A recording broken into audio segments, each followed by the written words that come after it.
Las ofrendas del Día de Muertos.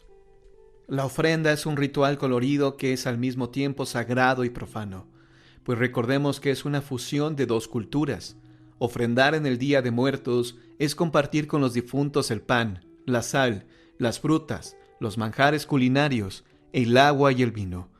Se trata de un momento para estar cerca de nuestros muertos, para dialogar con su recuerdo, y ese reencuentro con un ritual que convoca a la memoria.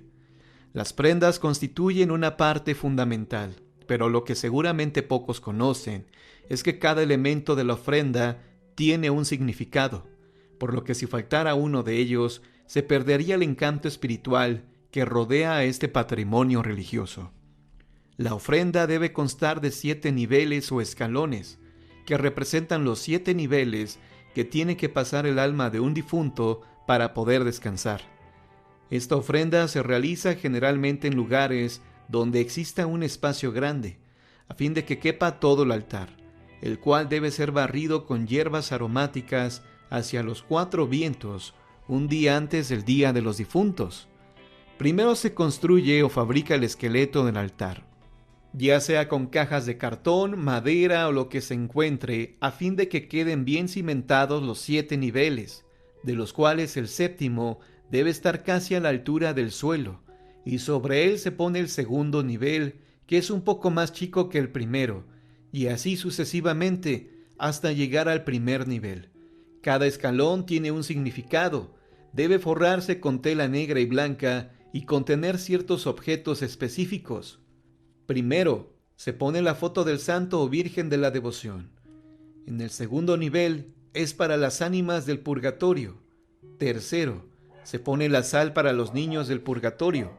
Cuarto, se pone pan llamado pan de muerto. Este pan es adornado con azúcar roja que simula la sangre. Se recomienda que el pan sea hecho por los parientes del difunto, ya que es una consagración. Quinto, se pone la comida y la fruta que fuera la preferida por el difunto. Sexto, se pone la foto del difunto a quien se dedica el altar. Séptimo, se pone la cruz de un rosario hecho de tejocote y limas. Ofrendas para los difuntitos.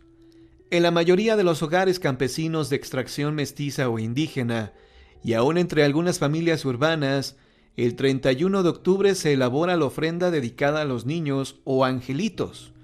Sus ánimas llegan el día 1 de noviembre para nutrirse de la esencia y el olor de los alimentos que sus padres le prepararon. En el altar de los angelitos la comida no debe condimentarse con chile, porque les haría daño. Es imprescindible que las flores y los candelabros sean blancos, porque este color simboliza la pureza de estos inocentes difuntos. A los niños difuntos se les ponen dulces de alfeñique, pasta elaborada con azúcar. Con este material se fabrican figuras de animalitos, canastitas con flores, zapatos, ánimas y ataúdes. En otros lugares los altares se adornan con juguetitos de barro, pintado de colores alegres. Así, cuando lleguen las ánimas de los difuntos chiquitos, podrán jugar tal y como lo hacían en vida. Todos los altares cuentan con panes en miniatura, ya que es sabido que a los niños les gusta mucho, al igual que a las tortillas, la fruta y el dulce de calabaza. Es característico que todos los elementos que conforman el altar de los angelitos estén elaborados a una escala reducida. Ninguno es grande, ni pueden ponerse objetos que pertenezcan a los altares de los adultos. Elementos para recibir a las ánimas. Cada uno de los siguientes elementos encierra su propia historia, tradición, poesía y más que nada misticismo. Agua. Considerada la fuente de la vida, se ofrece a los difuntos para que mitiguen su sed después de su largo recorrido y para que fortalezca su regreso. En algunas zonas indígenas este elemento simboliza la pureza del alma. Sal.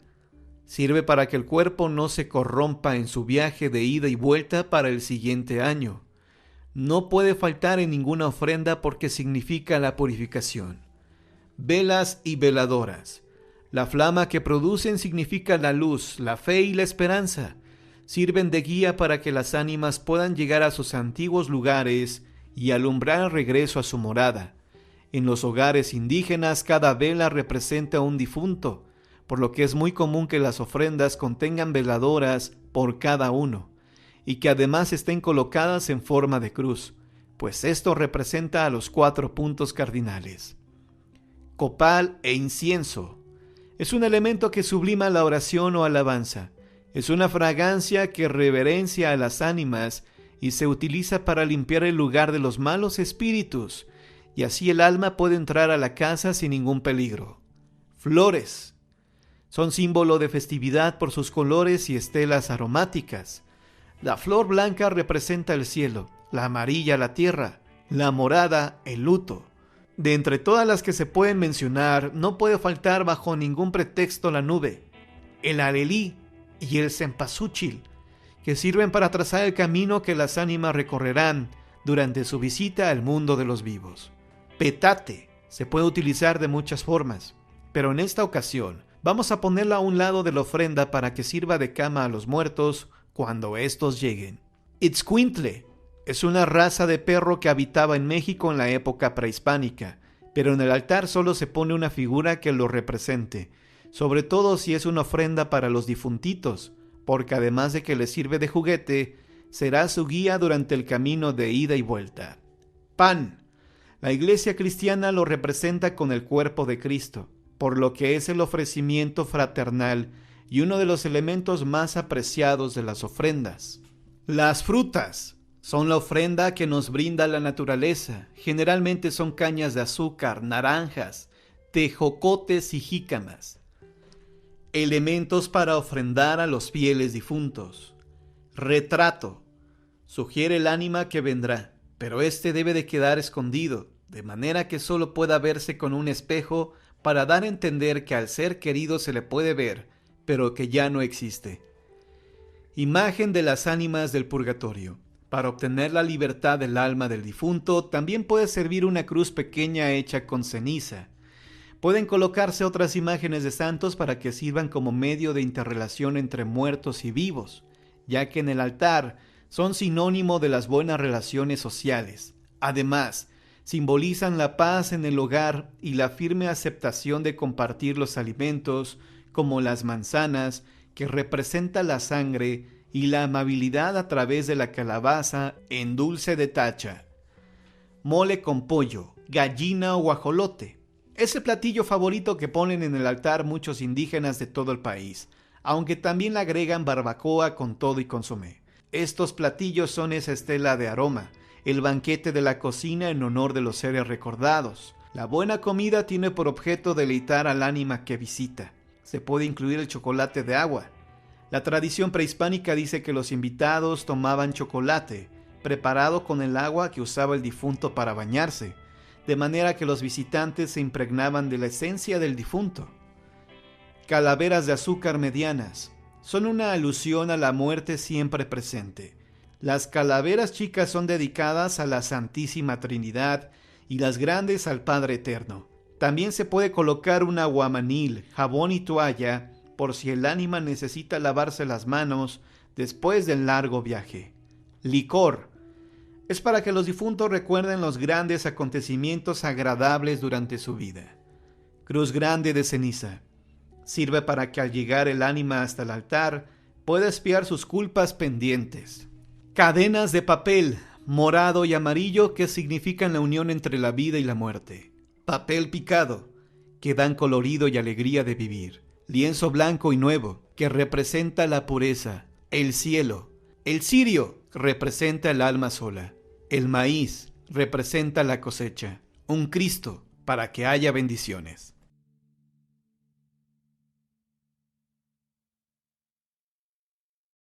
El ánima del puente, leyenda de Guanajuato. El convento de Celaya, Guanajuato, no solo ha sido objeto de múltiples visitas turísticas, sino de apariciones macabras también.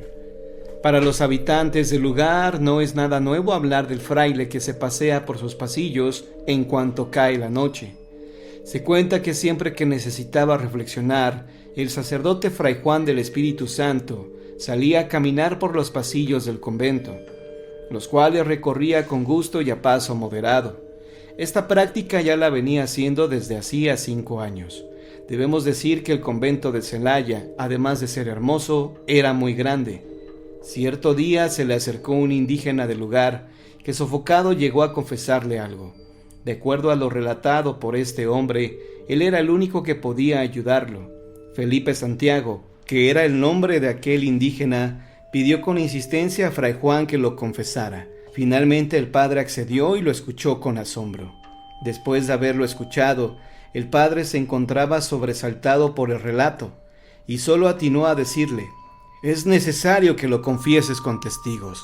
El indígena estaba confundido, pues no alcanzaba a comprender por qué el padre requería que lo hiciera con testigos, a lo cual terminó por acceder, fijando así una hora del día siguiente como la indicada para llevar a cabo la confesión con testigos. Se fue a casa no del todo convencido, pensando en la petición del padre, la cual, después de todo, era muy extraña. Al cabo de unos minutos ya no le estaba dando tanta importancia a lo sucedido. Más bien estaba más enfocado al aire tan helado que estaba soplando, y como llevaba guaraches, el tremendo frío lo sentía en los pies. Ya en su casa se dispuso a dormir, pero en su mente le daba un sinfín de vueltas al asunto, porque no comprendía todavía la reacción del padre. Al día siguiente, cuando el indio llegó al convento acompañado de sus testigos, notó que el fraile no estaba solo, pues con él se encontraban varios sacerdotes, quienes se habían reunido impacientes para escuchar el relato. Felipe estaba visiblemente nervioso, pero aún así inició su relato. «Hace 3 años que falleció mi primo Salvador, a quien yo personalmente vestí para su entierro. Ya sé que esto no tiene gran importancia. Sucede que cuando lo estaba vistiendo, sentí claramente cómo él me apretó la mano izquierda en 3 ocasiones, pero no le di importancia, pues pensé que era porque no alcanzaba a aceptar que mi pariente estuviera muerto.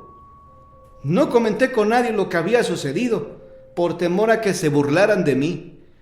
Tiempo después, al atravesar el puente de Silva, aquel que dicen que está embrujado, escuché claramente cómo mi primo Salvador me llamaba. Yo corrí lo más veloz que pude, pero entre más corría, más fuerte era la voz de mi primo que me llamaba. Me negaba a creer lo que sucedía en el dicho puente, pero finalmente tuve que aceptar que era mi primo quien venía del más allá a pedirme algo.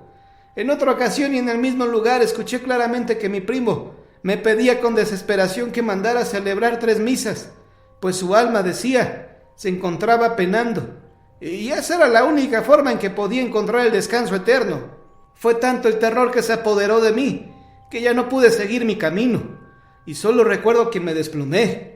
Momentos más tarde me encontré del brazo de mi cuñado Melchor, quien aseguraba que estaba borracho, lo cual no pudo comprobarme por no tener aliento alcohólico. Pasaron días antes de que yo decidiera hablar con mi familia, pues como me sucedió cuando vestí a mi primo, me dio miedo de que me creyeran loco por este nuevo suceso. Fueron ellos que al saberlo todo me han pedido que vengan hasta ustedes, a quienes consideran los más idóneos para ayudarnos, para que el espíritu de mi primo pueda descansar en paz». Los sacerdotes escuchaban con gran atención lo que decía el indio, pues no era el primero en decir que espantaban en el puente, pero sí el único en darle un nombre al suceso. Ahora restaba ponerle remedio al asunto. Fue así como se oficiaron las 3 misas que el difunto había pedido y santo remedio, porque se cree que el espíritu de Salvador por fin pudo descansar, pero según se cuenta, cada vez que pasaba Felipe por el puente, lo hacía persignándose, y por lo mismo se cree que nunca se pudo reponer de aquella terrible impresión. Esta leyenda sigue siendo muy popular en el puente de San Miguelito Celaya, donde todavía se conserva el puente de nuestra narración. De acuerdo a versiones más recientes, indican que cuando quisieron tirar el puente para poder hacer un camino, se escucharon terribles lamentos que provocaron la huida de los trabajadores. Desde entonces, es muy común oficiar misas en el convento de Celaya en memoria de todas aquellas almas que han marcado como límite de su territorio aquel viejo puente.